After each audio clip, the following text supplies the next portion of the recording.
invite you to join in a Midsummer Night's Dream. On the shortest night of the year, A night that is as swift as a shadow and as short as any dream. We gather in fairy circle to dance and sing. Join us now in a dream of imagination and laughter, And shadows. And love, but most of all, love. Our dream will be filled with spirits, actors, and illusions, all shadows that quickly change throughout the dream. we will guide you through the magical shifts in time and place. You will be able to see and hear us and the other nature spirits. But to the humans in this dream, we are invisible, with one exception that you will soon learn about. Our dream takes place some 2,000 years ago, in a land called Greece, in the city of Athens, and in the forest near the city. We begin in the palace gardens of Duke Theseus. To illustrate, the Duke's master of revels and entertainment is showing magic tricks to Hippolyta. Hippolyta, the queen of the Amazons, whom the Duke captured in a recent war. Here comes Duke Theseus now. He plans to marry Hippolyta in 4 days. Now, fair Hippolyta, our nuptial hour draws on apace. 4 happy days, bringing another moon. But oh, methinks how slow this old moon wanes. She lingers my desires. 4 days will quickly steep themselves in night, and 4 nights will quickly dream away the time. And then the moon, like to a silver bow, new bent in heaven, shall behold the night of our solemnities. Hippolyta, I wooed thee with my sword, and won thy love, doing thee injuries. But I will wed thee in another key, with pomp, with triumph, and with reveling. Happy be Theseus, our renowned Duke. Thanks, good Aegeus. What's the news with thee? Full of vexation I come, with complaint against my child, my daughter, Hermia. Stand forth, Demetrius.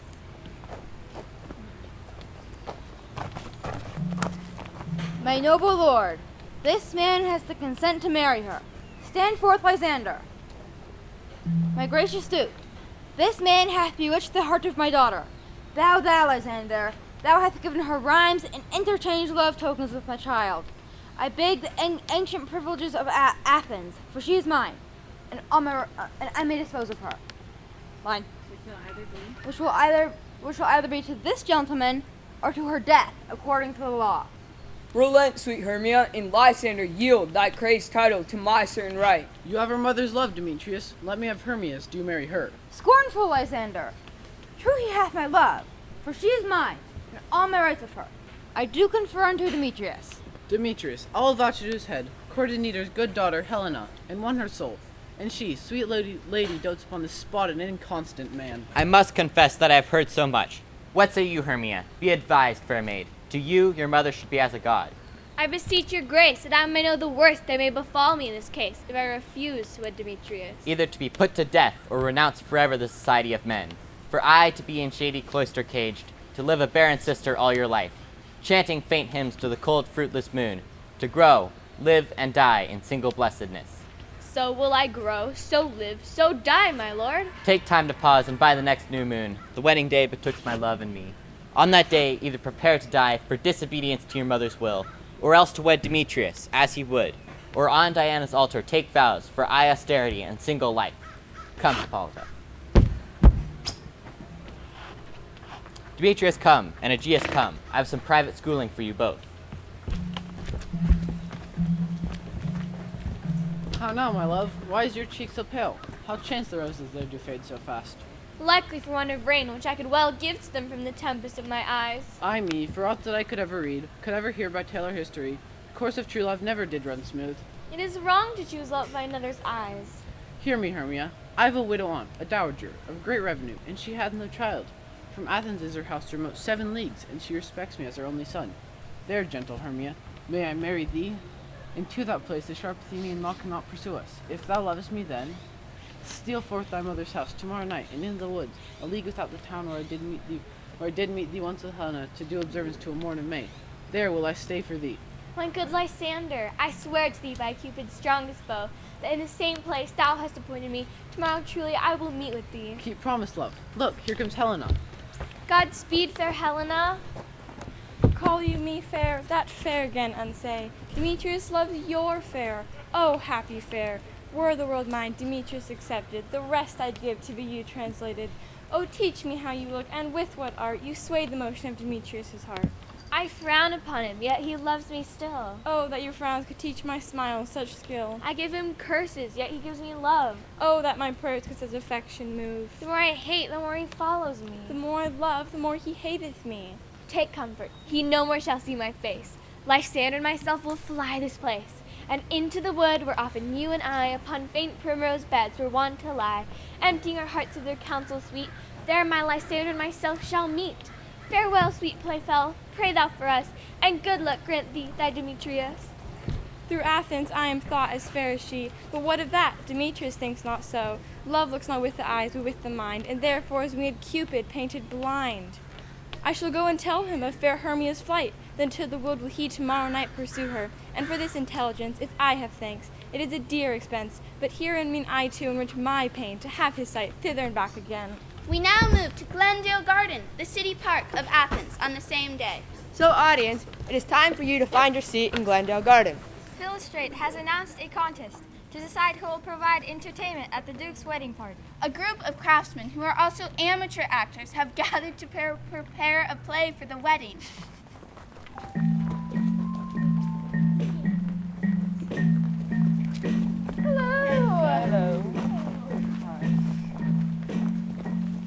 Is all our company here? You were best to call them generally, man by man, according to the script. Here is the scroll of every man's name in which thought fit through all Athens to play in our interlude before the Duke and the Duchess on his wedding day at night. First, good Peter Quince, say what the play treats on, then read the names of the actors. Merry our play is, the most lamentable comedy, and the most cruel death of Pyramus and Thisbe. A very good piece of work, I assure you, and a merry. Now, good Peter Quince, call forth your actors by the scroll. Masters, spread yourselves. Answer as I call you, Nick Bottom the Weaver. Ready, name what part I am for and proceed. You, Nick Bottom, are set down for Pyramus. What is Pyramus, a lover or a tyrant? A lover that kills himself most gallant for love. That will take some tears in the true performing of it. If I do it, let the audience look to their eyes. I will move storms. Now name the rest of the players. Francis Flute the bellows mender. Here, Peter Quince. Flute, you must take Thisbe on you. What is Thisbe, a wandering knight? It is the lady that Pyramus must love. Nay, faith, let me not play a woman. I have a beard coming. That's all once. You shall play it in a mask, and you may speak as small as you will. If I may hide my face, let me play Thisbe too. I'll speak in a monstrous little voice. Thisbe, Thisbe. Pyramus, lover dear, knight Thisbe dear, and lady dear. No, you shall play no part but Pyramus, and Flute you Thisbe. Well, proceed. Robin Starveling the tailor. Here, Peter Quince. Robin Starveling, you must play Thisbe's mother. Tom Snap the tinker. Here, Peter Quince. You, Pyramus's father, myself, Thisbe's father. Snug the joiner, you the lion's part. Have you the lion's part written? Pray you, if it be, give it to me, for I am slow of study. You may do it impromptu, for it is nothing but roaring. Let me play the lion too. I will roar that I will do any man's heart good to hear me. Rawr! And you should do it too terribly. You'd fright the Duchess and the ladies. That would hang us, every mother's son. Then I will roar you as gently as any dove. I will roar you as any nightingale.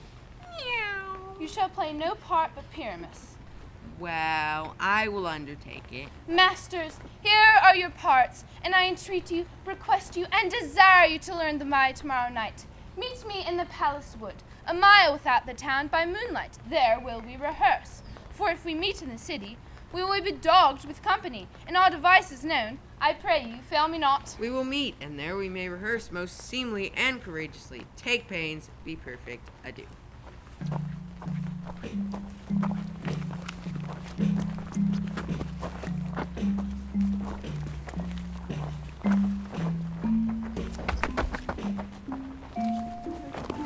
Our dream now shifts to the next day, in the forest outside of Athens. Lysander and Hermia are meeting at night, as they had planned.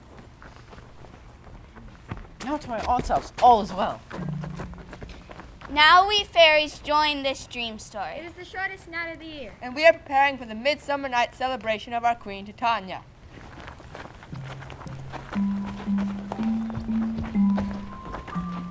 How now, spirits, whither wander you? Over hill, over dale, Through brush, through briar, over park, over pale. Through flood, through fire. We do wander everywhere, Swifter than the moon's sphere. and we serve the fairy queen. To do her orbs upon the green. Either we mistake your shape and making quiet. Or else you are that shrewd and knavish sprite called Robin Goodfellow. Are not you he that frights the maidens of the villagery? Those that hobgoblin call you sweet Puck. You do their work, and they shall have good luck. Are not you he?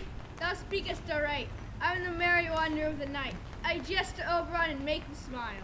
Farewell, thou rascal spirit. We must go seek some dewdrops here, and hang a pearl in every primrose's ear. Our queen and all our elves, come here soon. The king doth keep his revels here tonight. Take heed the queen not within his sight. For Oberon is extremely angry, because that she, a lovely boy, stolen from an Indian king, she never had so sweet a changeling. But jealous Oberon would have the child, knight of his train to trace the forest wild. But she perforce withholds the love boy, crowns and the flowers makes him all her joy. But room fairs, here comes Oberon. And here our mistress. With that you were gone.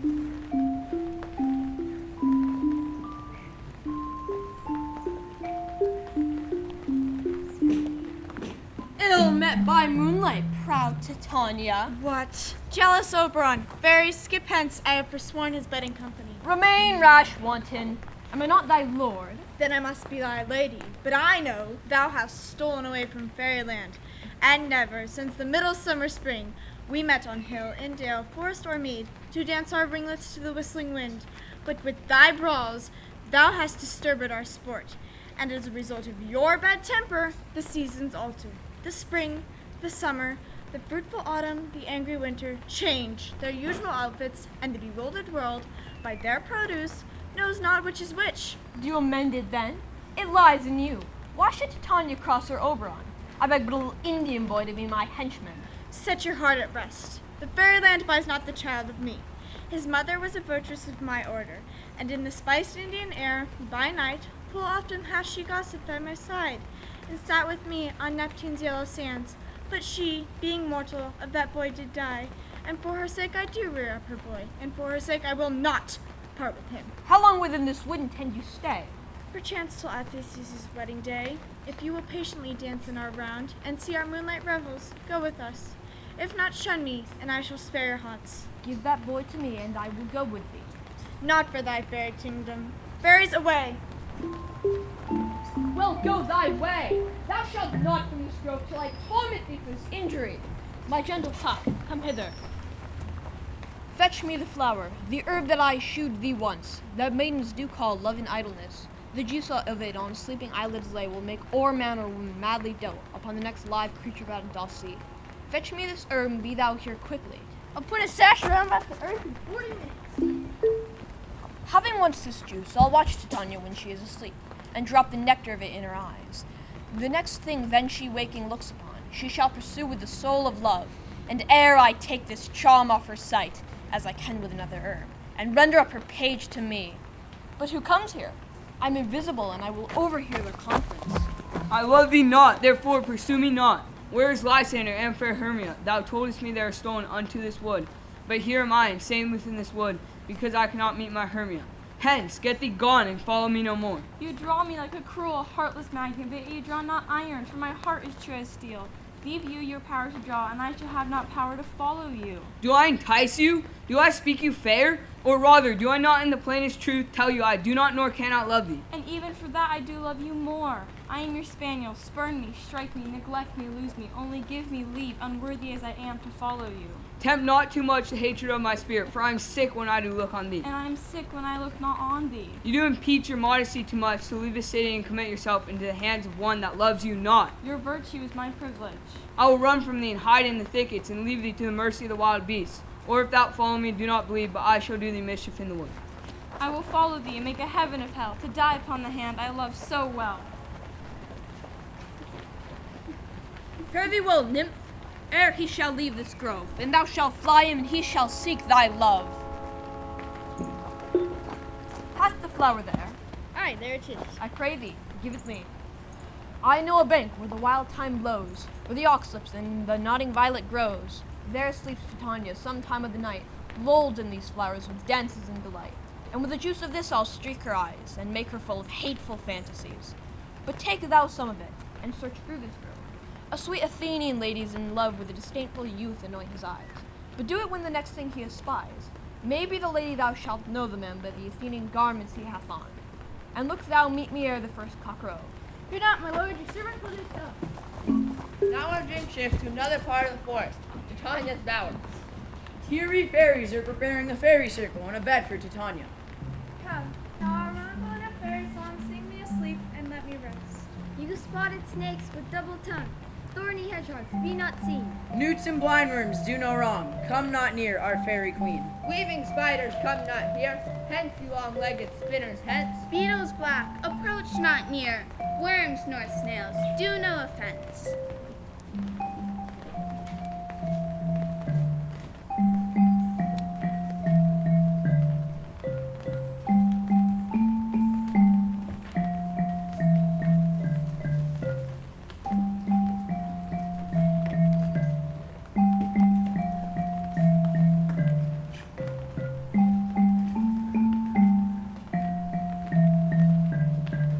Hence away! Now all is well. One aloof stands sentinel.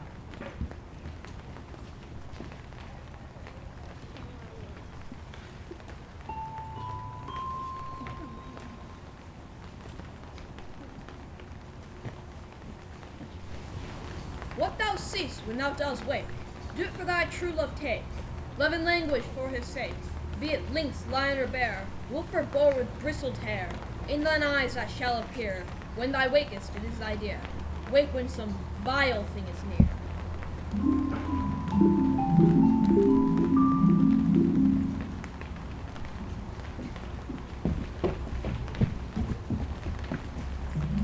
Lysander, Hermia, Demetrius, and Helena will soon be in these woods. Playing out their star-crossed love stories. But they will not see Titania, who is invisible to them. Puck, who was searching in the forest for Demetrius, will find Lysander sleeping and mistakenly put the magic juice on his eyes.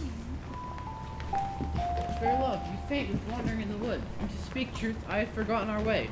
We'll rest us, Hermia, if you think it good, and remain for the comfort of the day. Be it so, Lysander. Find you out of bed, for I upon this bank will rest my head. One turf shall serve as a pillow for us both. One heart, one bed, two beings in one trough.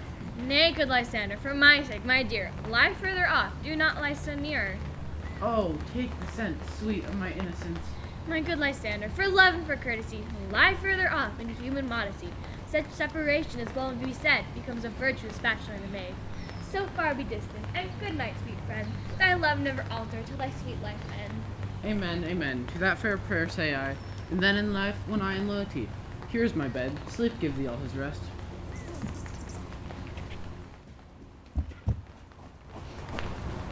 Who is here? Cause of Athens he doth wear? This is he, my ass has said, despised Athenian maid. Oh, and here the maiden sleepeth sound, on the dank and dirty ground. Pretty soul, she durst not lie, so near this lack low, this kill courtesy, chill upon the eyes I throw, all this power, this charm not so. And when thou wakest, let love it forbid, sleep his seat on thy lid. For awake when I am gone, for I must down to Oberon.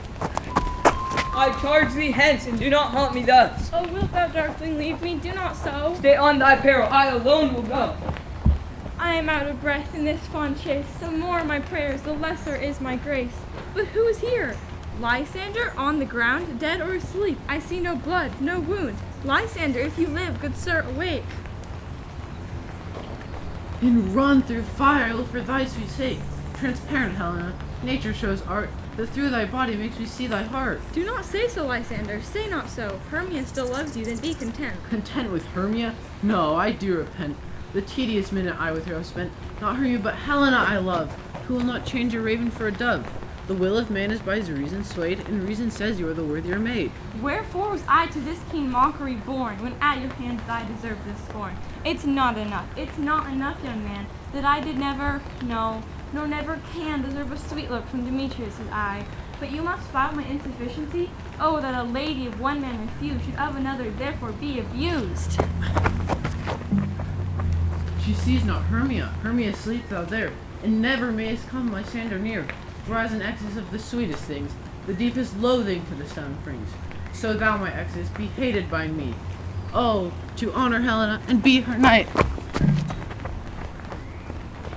Ay me, for pity. What a dream was here! Lysander, look, I do quake with fear. Methought a serpent ate my heart away, and you sat smiling at his cruel play. Lysander? What? Removed? Lysander, Lord! Lysander? Lysander? Lysander? The craftsmen now arrive in the same woods for their secret rehearsal.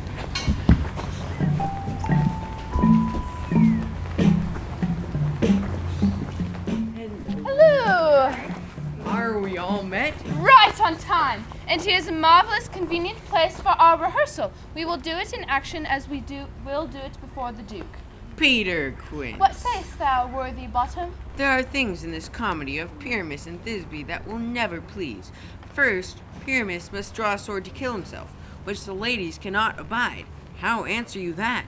By Our Lady, parlous fear. I believe we must leave the killing out when all is done. Not a whit. I have a device to make all well. Write me a prologue, and let the prologue seem to say that we will do no harm with our swords, and that Pyramus is not killed indeed. And for the more better assurance, tell them that I, Pyramus, am not Pyramus, but Bottom the Weaver. This will put them out of fear. Will not the ladies be afeard of the lion? I fear it, I promise you. Therefore, another prologue must be written to tell that he is not the lion. Nay, you must name his name, and half his face must be seen through the lion's neck, and he himself must speak through, saying thus, or to the same effect: Ladies, or fair ladies, I would wish you, or I would request you, or I would entreat you, not to fear, not to tremble. I am a man as other men are. Well, it shall be so, but there are two hard things, that is, to bring the moonlight into the chamber for, you know, when Pyramus and Thisbe meet by moonlight. Doth the moon shine the night we play our play? A calendar! A calendar! Look in the almanac. Find out moonshine. Find out moonshine. Yes, it doth shine that night. Then may you leave the great chamber window where we play open, and the moon may shine in. Aye, or else one must come in with a lantern and say he comes to represent the person of moonshine. And then there's another thing. We must have a wall in the great chamber, for Pyramus and Thisbe, says the story did, talk through the chink of a wall. We could never bring a wall in. What say you, Bottom? Some man or other must present wall. Let him hold his fingers thus, and through that cranny shall Pyramus and Thisbe whisper. If that may be, then all is well. Come, sit down, every mother's son, and rehearse your parts. Pyramus, you begin. Once you have spoken your speech, you may enter through that thicket, and every one according to his cue.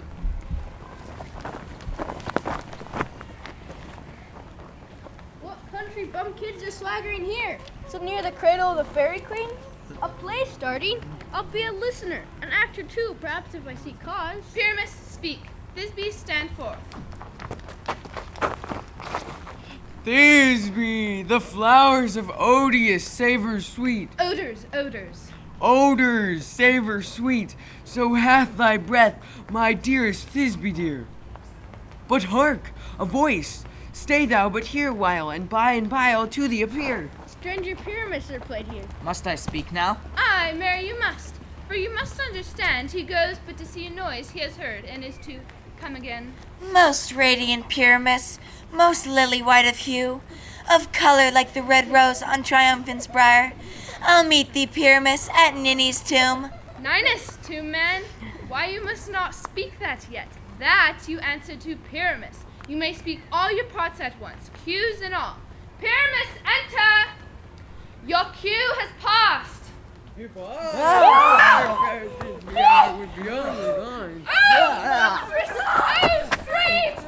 haunted! Pray, masters!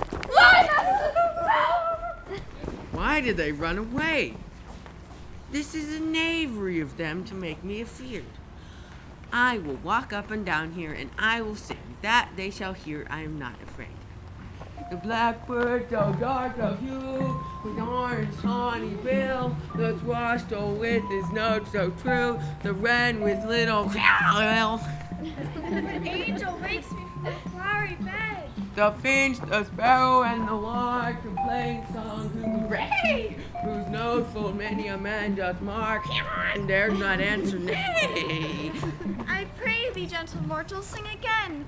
Mine ear is much enamored to thy voice, so is mine eye a thrill to thy shape, and on the first view, I say, I swear, I love thee.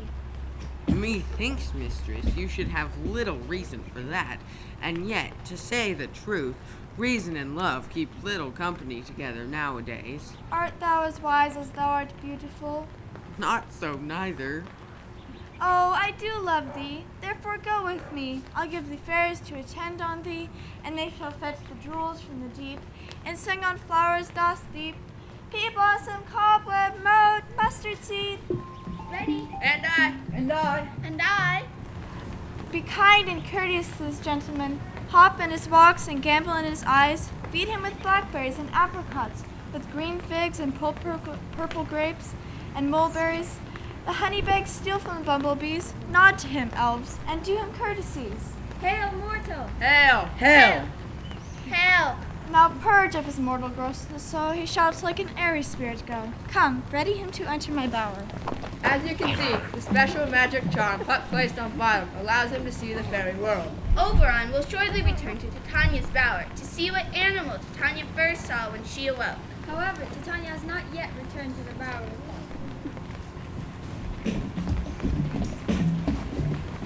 I wonder if Titania be awake. Then what it next was that came into her eye, which she must dote upon in extremity. Here comes my message. How now, mad spirit? My mistress with the monsters in love. A crew of patches, rude mechanicals were met together to rehearse a play.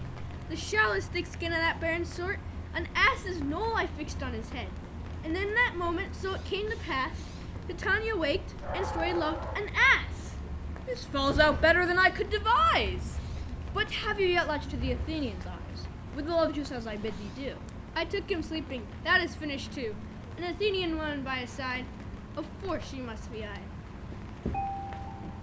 Hermia was looking for Lysander in the woods, but found Demetrius instead. Hermia is convinced that Demetrius was responsible for Lysander disappearing while she slept.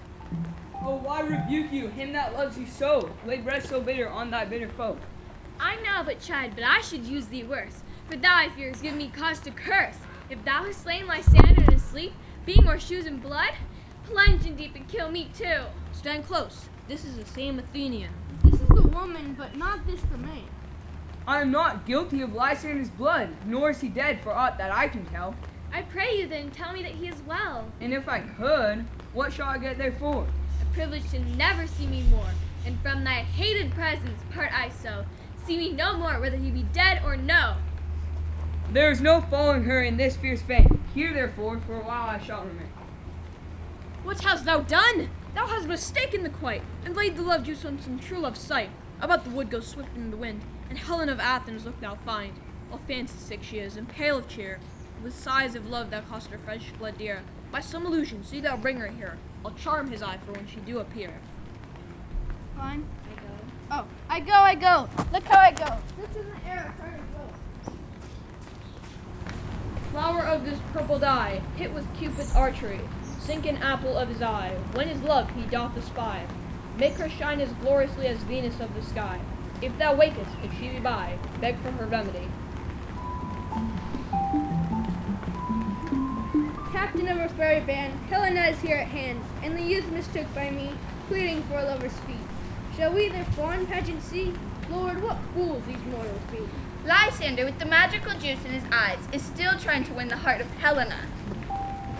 Why should you think that I woo and scorn? These vows are Hermia's. Will you give her over? I had no judgment with her, I swore. Nor none in my mind. Now you give her over. Demetrius loves her, and he loves not you. Oh, Helena, goddess, nymph, perfect divine, to what my love shall I compare thine eye? Crystal is muddy, oh, how ripe and show, thy lips those kissing cherries tempting grow.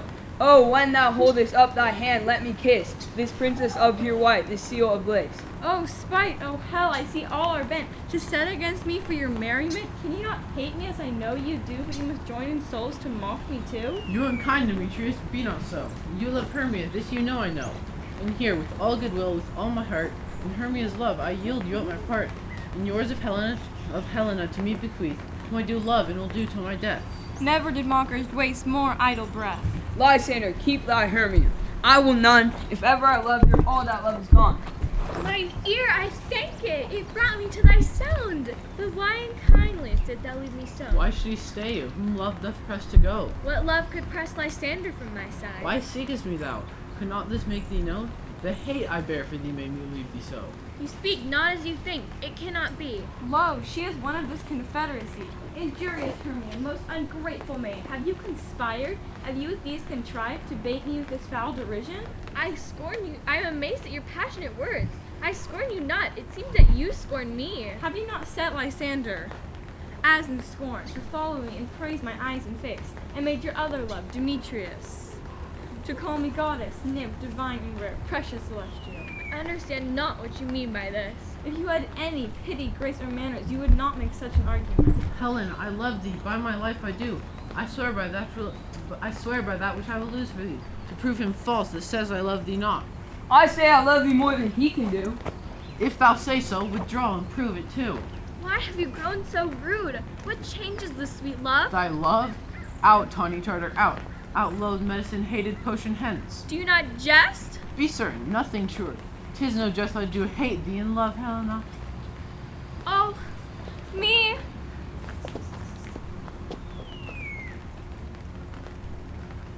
You juggler, you canker blossom, you thief of love. What have you come by night and stolen my love's heart from him? Fie, fie, you counterfeit, you puppet, you. Puppet? Why so? Aye, that the way goes the game. I see now that she hath made compare between our statures. She hath urged her height. How low am I, thou painted maple, speak? How low am I? Not yet so low, but that my nails can reach into thine eyes. I pray you, though you mock me, gentlemen, let her not hurt me, let her not strike me. Though she be but little, she is fierce. Little again, nothing but low and little. Why will you suffer her to flout me thus? Let her come to me. Get gone, you dwarf. Now follow, if thou darest, to try whose right of thine or mine is most in Helena. Follow, nay, I will go with thee cheek by jowl. I will no longer stay in your cursed company. Your hands and mine are quicker for a fray. My legs are longer, though, to run away. I'm amazed. I know not what to say. This is thy negligence. Still thou mistakest, else committest thy knaveries willfully. Believe me, King of Shadows, I mistook. Did not you tell me about the Athenian garments he had on? Thou cease. These lovers seek a place to fight. Quick, therefore, Robin, overcast the night, and lead these testy revelries so astray, as one come not within another's way. Then crush this herb into Lysander's eyes, whose liquor hath his virtuous property. When they next wake in all this derision, shall seem a dream and fruitless vision. Whilst I in this affair do the employ, I'll to my queen and beg her Indian boy. Then I will her charmed eye release, from monstrous view and all things shall be peace. My fairy lord, this shall be done with haste, for night's swift dragons cut the clouds full fast, and yonder shines Aurora's harbinger. Haste make no delay. We may effect this business yet ere dead. Up and down, I will lead them up and down. I am feared in field of town, Robin lead them up and down. Here comes one. Where art thou, proud Demetrius? Speak thou now. Here, villain, drawn and ready, where art thou? I will be with thee straight. Follow me then to plainer ground. Lysander, speak again, thou run away, thou coward. Art thou fled? Speak in some bush, where dost thou hide thy head? Thou coward, art thou bragging to the stars, telling the bushes a look is for wars? Yea, art thou there? Follow my voice, we'll try no manhood here. He goes before me and still dares me on. I come where he calls and he is gone. The villain is much lighter heeled than I. I followed fast, but faster he did fly. That fallen I am in this dark uneven way. Here will rest me. Come, thou gentle day. I will find Demetrius and revenge this spite. Ho, ho, ho, coward! Why comest thou not? Where art thou now? Come hither, I am here. Nay, then thou mockest me thus. Thou shalt buy this here. If ever I thy face by daylight see, now go thy way. Faintness constrains me to measure out my length over this cold bed. By day's approach look to be visited. Oh, weary night, oh, long and tedious night, abate thy hour, shine comforts from the east, that I may back to Athens by daylight, from these that my poor company detest, and sleep that sometimes shuts up sorrow's eyes, steal me a while from mine own company. Yep, what, 3? Come one more. 2 of both kinds make up 4.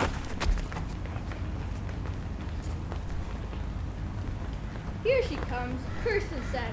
Cupid is a knavish lad, thus to make poor females mad. never so weary, never so in woe, bedabbled with dew and torn with briars, I can no further crawl, no further go. My legs keep no pace with my desires. Here I will rest till the break of day. Heaven shield Lysander if they meet a fray. On the ground, sleep sound. I'll apply to your eye, gentle love a remedy. And when thou wakest, thou takest true delight in the former lady's eye. In a country proverb known, every man shall take his own. And in your waking shall be shown, Jack shall love Jill, and naught shall go ill. A man shall have his mare again, and all shall be well. Titania and Bottom will soon arrive here at Titania's bower. While Puck was keeping Demetrius and Lysander apart in the woods, Oban found Titania gathering flowers for Bottom. In a state of bliss caused by the magical juice, Titania agreed to give the Indian boy to Oberon. Come sit thee down upon this flowery bed, while I thy amiable thy cheeks do coy, and stick musk roses in thy sleek smooth head, and stroke thy fair large ears, my gentle joy. Where's Peas Blossom? Ready. Scratch my head, Peas Blossom. Where's Monsieur Cobweb? Ready? Monsieur Cobweb, good monsieur, get your weapons in your hand and kill me a red-hipped bumblebee on the top of a thistle. And good monsieur, bring me the honey bag. Where's Monsieur Mustard Seed? what's your will? Nothing, good monsieur, but to help Peas Blossom to scratch. I must to the barber's, monsieur, for methinks I am marvelous hairy about the face, and I am such a tender ass, when my hair do tickle me, I must scratch. Or say, sweet love, what thou desirest to eat. I could munch your good dry oats. Methinks I have a great desire to a bundle of hay. Good hay, sweet hay, hath no fellow. I have a venturous fairy that shall seek the squirrel's hoard and fetch thee new nuts. I would rather have a handful or two of dried peas, but I pray you, let none of your people stir me. I have a desire of sleep come upon me. Sleep thou, and I will wind thee in my arms. Fairies, be gone, be always away. So doth the woodbine, the sweet honeysuckle, gently intertwine the female ivy so, and rings the barkly fingers of the elm. Oh, how I love thee, how I dote on thee.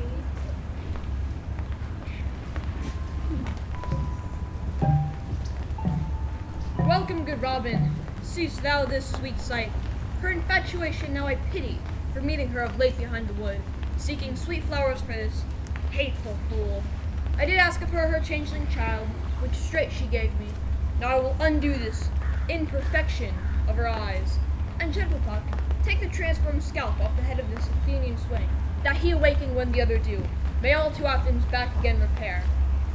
And think no more of this night's accident, but as the fierce vexation of a dream. But first, I will release the fairy queen.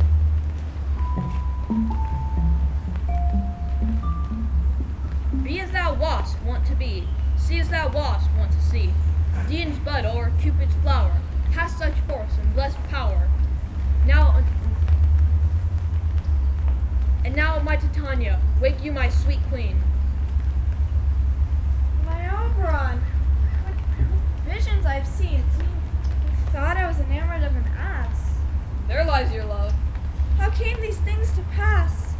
Oh, how mine eyes loathe his visage now. Silence a while. Titania, fairies call. Now noon amity. We will tomorrow midnight solemnly dance in Duke Theseus' house triumphantly, and bless it to all fair prosperity. May the pairs of faithful lovers be wedded with Theseus in all jollity.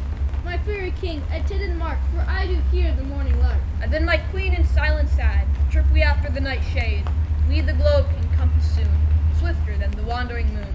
Come, my lord, and in our flight, tell me how it came this night that I, sleeping here, was found with these mortals around.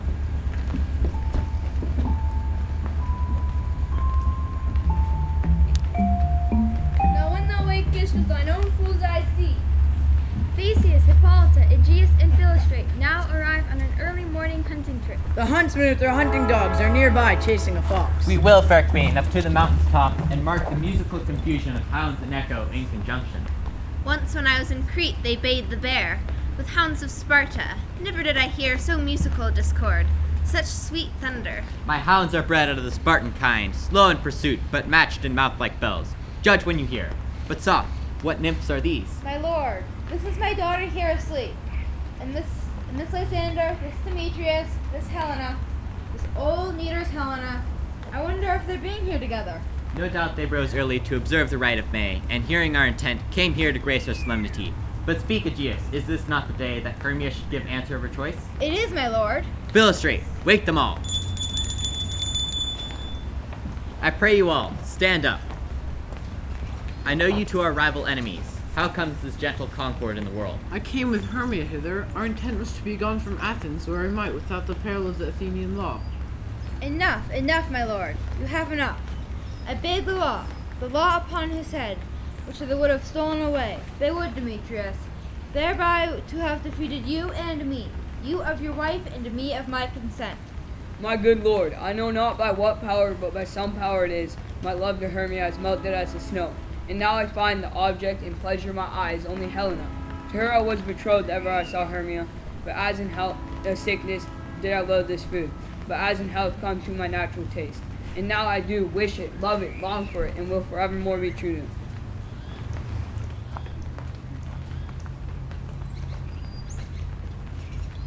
Fair lovers, you are fortunately met. Of this discourse we will hear more soon. Aegeus, I overbear your will. For in the temple by and by with us, these couples shall eternally be knit. Away with us to Athens, 3 and 3. We'll hold a feast in great solemnity. Come, all.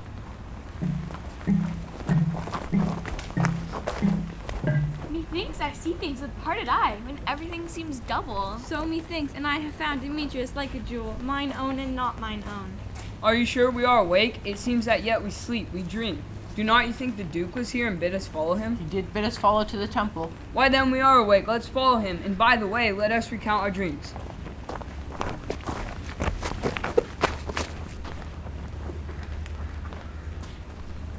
When my cue comes, call me, and I will answer. My neck is most fair Pyramus. Hey ho! Peter Quince? Blue? Snout? Starveling? God's my life, stolen hence and left me asleep. I have had a most rare vision. I have had a dream, past the wit of man to say what dream it was. Man is but an ass if he go about to expound this dream. Methought I was... There is no man can tell what. Methought I was... And methought I had... But man is but a patched fool if you will offer to say what methought my dream was. I will get Peter Quince to write a ballad of this dream. It shall be called Bottom's Dream, because it hath no bottom, and I will sing it in the latter end of the play before the day.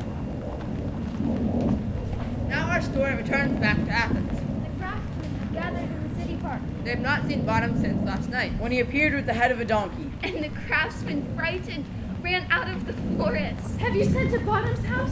Is he home yet? He cannot be heard of. Surely he is transformed. If he cometh not, then the play goes not forward, doth it? It is not possible. There is not a man in all Athens able to discharge Pyramus but he. No, he hath simply the best wit of any handicraft man in Athens. Where are these lads? Bottom! O most courageous day! O most happy hour! Masters, I am to discourse wonders, but ask me not what, for if I tell you, I am no true Athenian. I will tell you everything, right as it fell out. Let us hear, sweet Bottom. Not a word of me. Meet presently at the palace. Every man look o'er his part. No more words. Away, go away.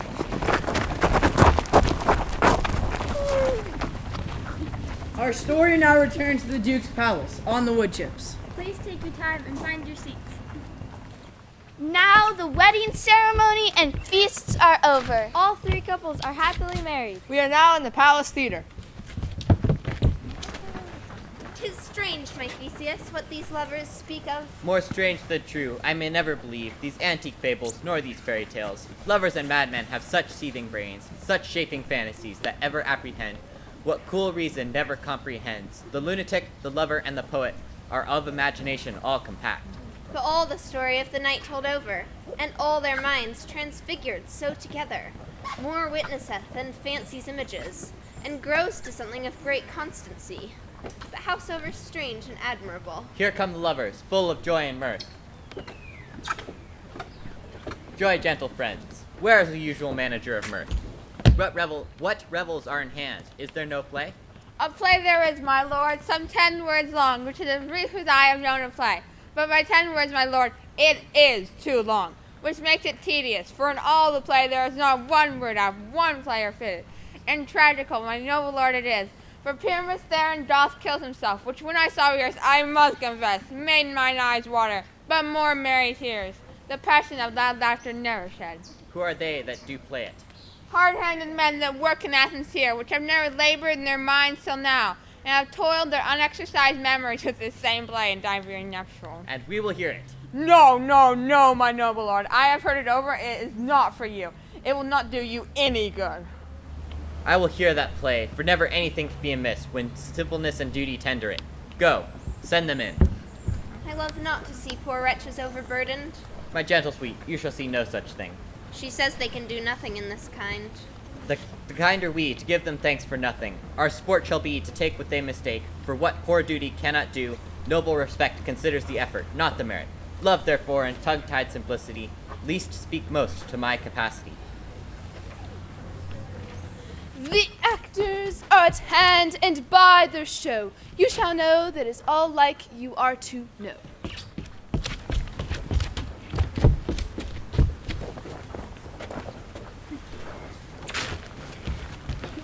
In this same interlude it doth befall that I, one Snout by name, am here to present a wall. And such a wall, I would have you think, has a crannied hole or chink, through which the lovers Pyramus and Thisbe do often whisper very secretly. Oh, grim looked night. Oh, night with you so black. Oh, night, whichever art when day is not. Oh, night, alack, alack, alack. I fear my Thisbe's promise is forgot, and thou, oh, wall, oh, sweet, oh, lovely wall, that standest between her father's ground and mine. Oh, wall, oh, sweet and lovely wall, show me thy chink to blink through with mine eyne. Thanks, courteous wall. Jove shield thee well for this. But what see I? No Thisbe do I see. Oh, wicked wall, through whom I see no bliss. Cursed be thy stones for thus deceiving me. The wall, methinks being sensible, should curse again. No, in truth, sir, he should not. Deceiving me is Thisbe's cue. She is to enter now, and I am to spy her through the wall. You shall see. It will fall bad as I told you. Yonder she comes. Oh, wall! Oh, wall! Full often hast thou heard my moans, for parting my fair Pyramus and me. These cherry lips have often kissed thy stones, with lime and hair knit up in thee. I see a voice. Now I will to the chink, to spy, and I can hear my Thisbe's face. Thisbe. My love thou art, my love I think. Think what thou wilt, I am thy lover's grace. Wall! Wilt thou at Ninny's tomb meet me straight away? Ninus! Wilt thou at Ninus' tomb meet me straight away? Tide life, tide death, I come without delay.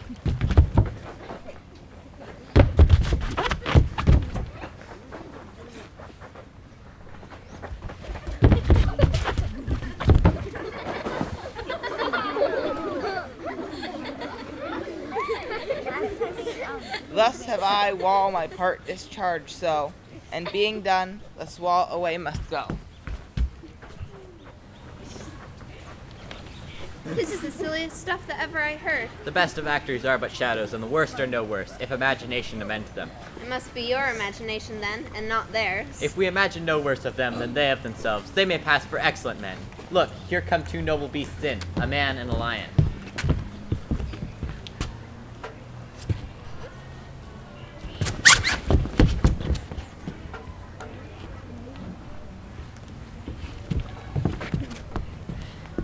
You, ladies, you, whose gentle hearts do fear the smallest monstrous mouse that creeps on the floor, may now perchance both quake and tremble here, when lion rough in wildest rage doth roar. Then know that I, one snug the joiner, am neither a fierce lion nor lioness. For if I as a lion should come in strife into this place, 'twere pity on my life. A very good beast of gentle conscience. The very best at beast, my lord. Now let us listen to the moon. This lantern doth the moon represent. Myself, the man in the moon, do seem to be.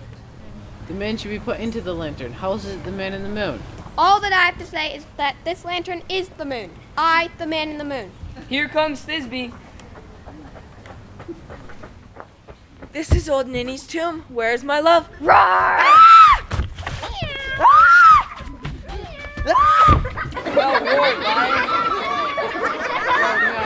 Well run, Thisbe. Well shown, moon. Truly, the moon shines with good grace. Well shaken, lion. Sweet moon, I thank thee for thy sunny beams. I thank thee, moon, for shining now so bright. For by thy gracious golden glittering gleams I trust to take of truest Thisbe's sight. But stay, oh spite! But mark, poor knight, what dreadful sorrow is here. Eyes do you see? How can it be? Thy mantle good? What? Stained with blood? Oh, why, nature, didst thou lion's frame, since lion vile hath here devoured my dear, which was the fairest dame that lived, that loved, that liked, that looked with cheer. This passion and the death of a dear friend would go near to make a man look sad. Shrew my heart, but I pity the man. Come, tears confound, out sword, and wound the chest of Pyramus. I, that left side, where heart reside. Now die I. Thus. Now I am dead, now I am fled, my soul is in the sky. Tongue, lose thy light, moon, take thy flight. Now die. Die.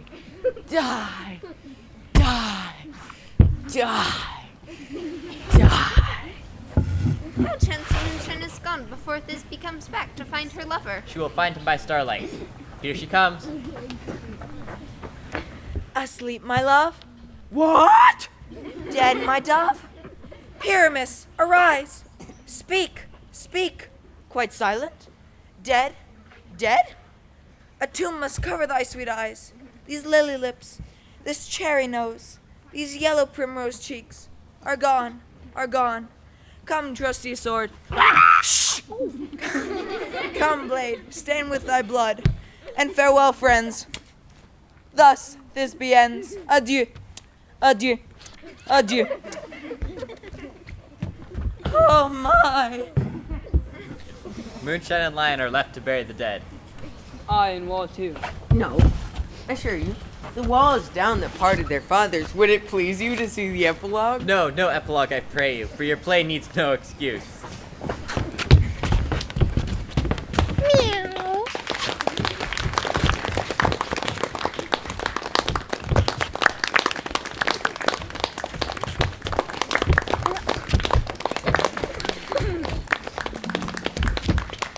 The palace tower bell will soon count 12. Couples to bed, 'tis almost fairy time.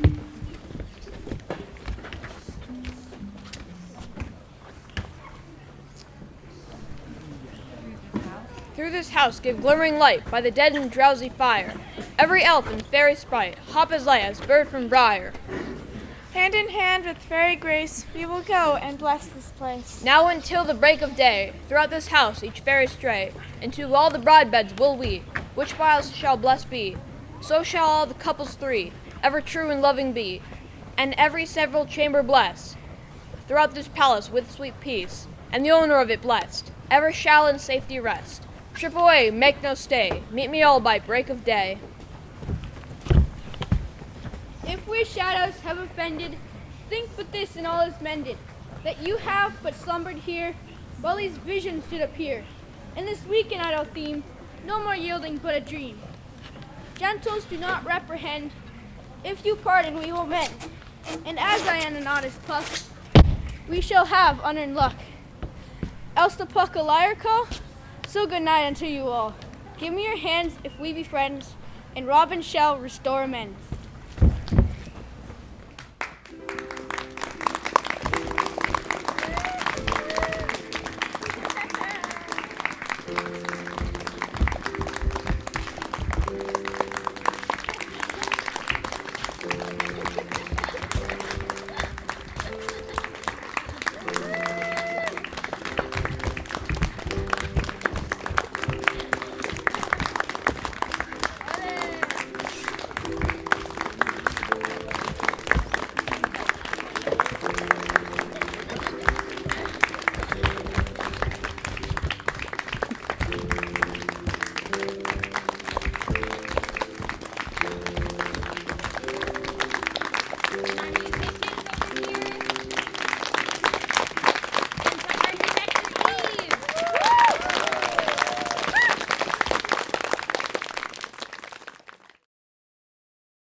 And here our mistress. With that he were gone.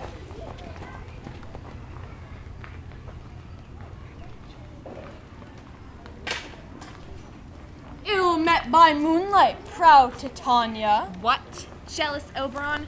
Fairies, skip hence. I have forsworn his bed and company. Remain, rash wanton. Am I not thy lord? Then I must be thy lady. But I know thou hast stolen away from fairyland. And never, since middle summer spring, we met on a hill, in dale, forest, or mead, to dance our ringlets to the whistling wind. But with thy brawls thou hast disturbed our sport, and as a result of your bad temper, the seasons alter. The spring, the summer, the fruitful autumn, the angry winter change their usual outfits, and the bewildered world by their produce now knows not which is which. Do you amend it then? It lies in you. Why should Titania cross her Oberon? I beg but a little Indian boy to be my henchman. Set your heart at rest. The fairyland buys not the child of me. His mother was a votress of my order, and in the spiced Indian air by night, full often hath she gossiped by my side, and sat with me on Neptune's yellow sands. But she, being mortal of that boy, did die, and for her sake I do rear up her boy, and for her sake I will not part with him. How long within this wood intend you stay? Perchance until after Theseus' wedding day, if you will patiently dance in our rounds and watch our moonlight revels go with us. If not, shun me, and I shall spare your haunts. Give that boy to me, and I will go with thee. Not for thy fairy kingdom. Fairies away! We'll go thy way. Thou shalt not from this grove till I torment thee for this injury. My gentle Puck, come hither. The blackbird so dark of hue, with orange tiny bill, the throstle with his note so true, the wren with little quill. What angel wakes me from my flowery bed? The finch, the sparrow, and the lark, the plain song cuckoo gray, whose note full many a man doth bark, and dares not answer nay. I pray thee, gentle mortal, sing again. Mine ear's much enamored of thy note, so is mine eye enthralled to thy shape, and thy fair virtues force perforce doth move me, on the first view to say, to swear, I love thee. Methinks, mistress, you should have little reason for that. And yet, to say the truth, reason and love keep little company together nowadays. Thou art wise, thou art beautiful. Not so neither. Oh, I do love thee. Therefore go with me. I'll get thee fairies to attend to thee, and they shall fetch thee jewels from the deep, and sing while on pressed flowers dost sleep. Peas blossom, cobweb, moat, and mustard seed. Ready? And I. And I. Be kind and courteous to this gentleman. Hop in his walks and gambol in his eyes. Feed him with apricots and blackberries, with purple grapes, green figs, and mulberries. The honeybags steal from the bumblebees. Nod to him, elves, and do him courtesies. Hail, mortal! Hail! Hail! Hail! Now purge him of his mortal grossness, so that he shall like an airy spirit go. Come, ready him to enter my bower.